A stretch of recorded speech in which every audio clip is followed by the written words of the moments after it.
السلام علیکم تمام ناظرین محترم.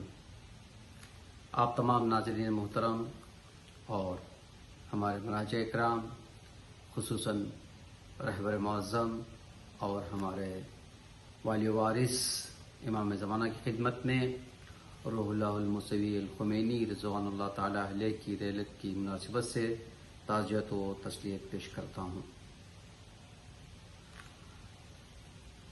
روح اللہ الموسوی الخمینی رحمۃ اللہ علیہ سپٹمبر 1902 میں پیدا ہوئے اور 3 جون 1989 میں ان کا انتقال ہوا. لگ بھگ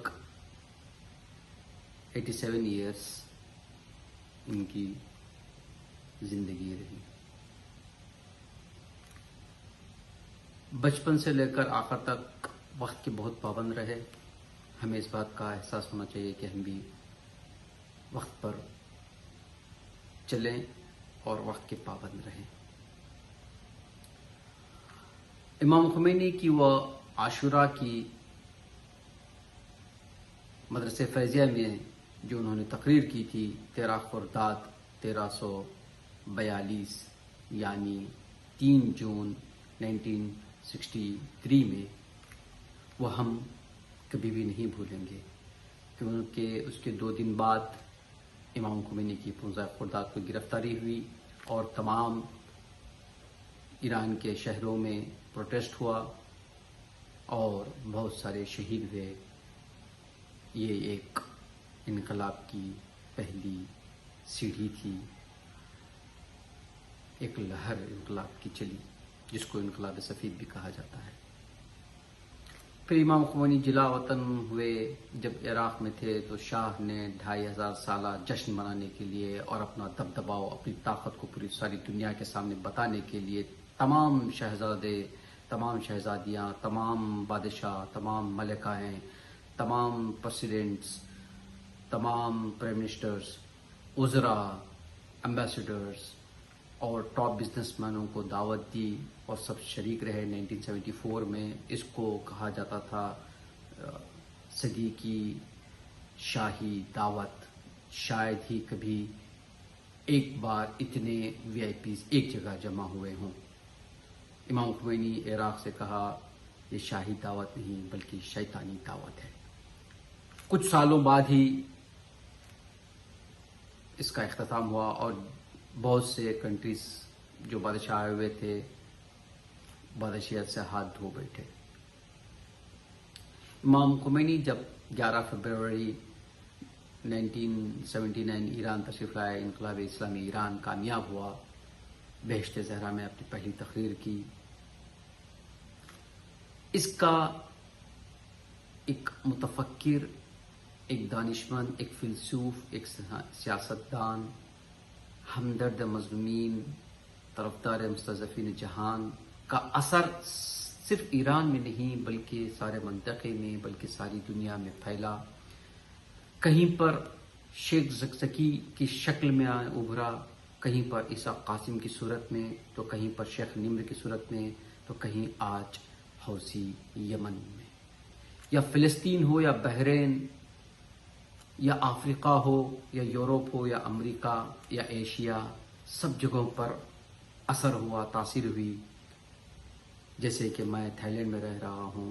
جب پہلی دفعہ میں تھائی لینڈ میں آیا تھا 1993 میں، تو ہم نے دیکھا یہاں کے امام بارگاہوں میں بے حجابی تھی. لیکن انقلاب ایران کے بعد جو شیعہ 10 دن کے تھے، 10 محرم تک کے تھے، انہوں نے سمجھا صحیح طریقے سے اسلام کو. وہ اسلام جو بوسیدہ ہو گیا تھا، اس کو اسلام کا صرف نام باقی تھا، چہرہ بدل گیا تھا. امام خمینی نے اس کو صحیح طریقے سے بتایا تھا تو لوگ سمجھے. آج الحمدللہ خود تھائی لینڈ میں کئی حوزات ہیں، کئی لڑکیاں اور لڑکے حوزات میں پڑھتے ہیں، دینی تعلیم حاصل کرتے ہیں. کئی لوگ قم گئے ہیں، قم سے دینی تعلیم حاصل کر کے یہاں پہ تشریف فرما کر تبلیغ میں مشغول ہیں. بالآخر نہ صرف مسلمان بلکہ انسانیت کو، جو بھی آزاد طلب انسان تھا، اس کو سمجھ میں آ گیا کہ امام خمینی کی شخصیت سمجھے پتہ چلا کہ ان کے اہداف کیا ہیں، ان کے افکار کیا ہیں. آج ان کا ہر ایک کہا ہوا جملہ ہم اپنی آنکھوں سے پورا ہوتا ہوئے دیکھ رہے ہیں. جس طرح سے امام خمینی نے کہا تھا کہ پشتبان ولی فقی باشی تعصبی نہ رسد، یعنی ہم رہبر کے پیچھے رہیں گے تو کبھی کوئی طاقت ہمارا کچھ نہیں بگاڑ سکتی. وہ ثابت ہوا.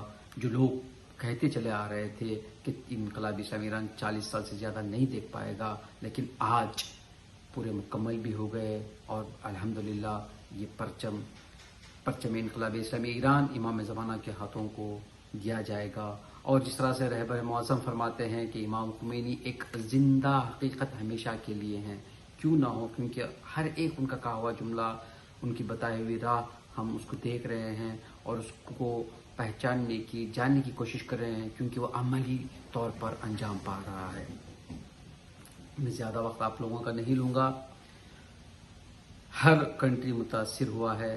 جس طرح سے امام خمینی کہا کہ ملت امریکہ ہم کم کم بیدار میشود، امریکہ کی ملت بھی آہستہ آہستہ بیدار ہوگی. اس زمانے میں کہا تھا، آج وہ ہمیں آنکھوں سے دیکھنے کو مل رہا ہے. فلسطین رہے، یمن رہے، یا کہیں بحرین رہے، یا عراق، سوریہ، کہیں پر بھی ہو، تو آج ان کو حقیقی اسلام سمجھ میں آ رہا ہے اور وہاں کے نوجوان بیدار ہو رہے ہیں. ہمیں بھی چاہیے کہ بیدار ہو جائیں اور اپنا جو وظیفہ ہے اس کو انجام دیں. والسلام علیکم ورحمۃ اللہ وبرکاتہ.